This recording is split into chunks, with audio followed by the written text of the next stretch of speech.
আমি কী কাজল ব্যবহার করি এই প্রশ্নটা তোমরা অনেকেই আমার কাছে করেছো।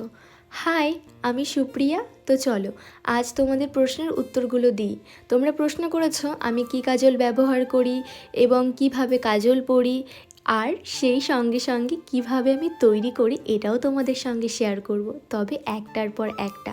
প্রথমে তোমাদের সঙ্গে শেয়ার করি আমি কিভাবে কাজল পরি। তোমরা যখন কাজল পরবে দুটো জিনিস হাতের কাছে রাখবে, এক কাজল, দ্বিতীয় আইলাইনার।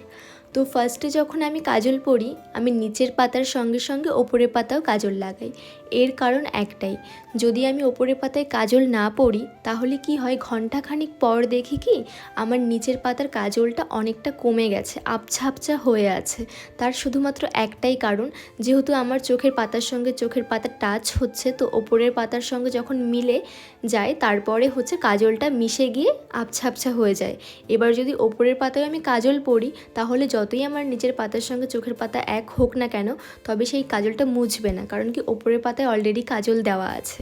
তারপর যেটা করি, হালকা আইলাইনার দিয়ে ইনার কর্নার টানি আমি, আর হালকা একটু আইলাইনার পরে নিই, ব্যাস এতটুকুনি। এইভাবেই আমি চোখটা সাজাই, তোমরা চাইলে সাজাতে পারো।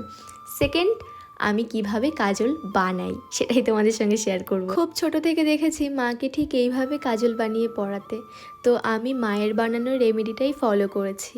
তোমরা হয়তো অনেকে ভাবতে পারো আমি ইউটিউব থেকে দেখে কাজল বানানোর রেমেডি এখানে এসে বানাচ্ছি, তবে একদমই না, এটা পুরো ভুল ধারণা তোমাদের। তোমরা পুরো ভিডিওটা দেখলে বুঝতে পারবে। আসলে কি হয়েছে, আমার ঘরে না তেল ঢালা কাপটা নেই, তো যার জন্য আমি যে ল্যাম্পের মধ্যে তেল দেব আমি সেটাই বুঝতে পারছিলাম না কিভাবে দেব। তো সেই জায়গা দাঁড়িয়ে এই বুদ্ধিটা অবলম্বন করলাম। যাই হোক, অবশেষে আমি সাকসেসফুল হয়েছি। এবার আসি কথায়, সত্যি পুরোনো দিন কি সুন্দর না, মানে ভালো লাগছে আমি যখন ভিডিওগুলো করেছি, তারপর যখন দেখছি। ও তার আগে একটা কথা বলি, তোমরা কি কেউ বলতে পারবে এই ল্যাম্পটা কত পুরনো? দাঁড়াও, তোমরা কি করে বলবে, আমিই বলছি। নাই নাই করে এই ল্যাম্পুর বয়সটা বিগত 20 বছর। হ্যাঁ, দেখে মনে হচ্ছে না, না এখনও চকচকে করছে। সব কিছুই না যত্নের ওপর নির্ভর করে, আর কিছুই না। আমি আবারও তোমাদের একটা কথা বলি, সেটা হচ্ছে আমি কোনো জিনিস ব্যবহার না করে তোমাদেরকে সাজেস্ট করি না। আমি নিজে আগে সেই জিনিসটা ব্যবহার করি, আমি লাভ পেলেই তবেই তোমাদের সঙ্গে সাজেস্ট করি যে হ্যাঁ তোমরা ওটা করতে পারো।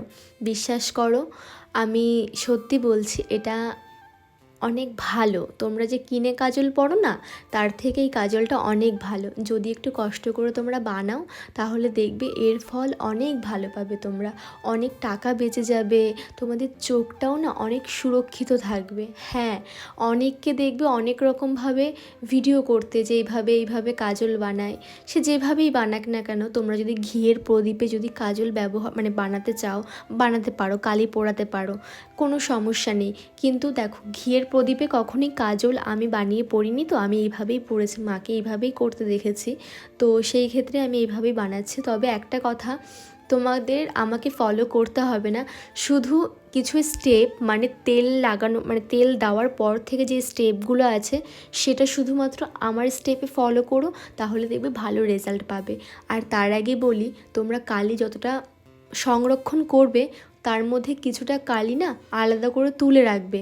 তার কারণ একটাই, যদি তেলের পরিমাণটা কালিতে বেশি হয়ে যায় তখন তোমরা এক্সট্রা কালি থাকলে সেটা দিয়ে অ্যাডজাস্ট করতে পারবে। আর যদি তোমরা পুরো কালিটাই তেল দিয়ে ঘেঁটে ফেলো আর যদি তেলের পরিমাণটা বেশি হয়ে যায় তখন কিন্তু আর কোনো অপশান থাকবে না সেই কালিটাকে ঠিক করার। আর একটা কথা বলি, সেটা হচ্ছে তোমাদের প্রশ্ন হতেই পারে যে দিদি আমি এখানে কি নারকেল তেল ব্যবহার করতে পারি? আমি বলবো একদম না, কারণ কি সরিষার তেল প্রচুর গাঢ় হয়, তো কাজলের ক্ষেত্রে এটা ভীষণ আঠালো আঠালো করতে হবে। নারকেল তেল দিলে অতটা আঠালো হবে না, তো সেই ক্ষেত্রে তোমাদের ওটা দেওয়া পুরো বেকার হবে। তো সেই ক্ষেত্রে না, তোমাদের সরিষার তেলই দিতে হবে। আর একটা প্রশ্ন মনে হতেই পারে, সরিষার তেল দিলে চোখ জ্বালা করবে না তো ওই ঝাঁচে?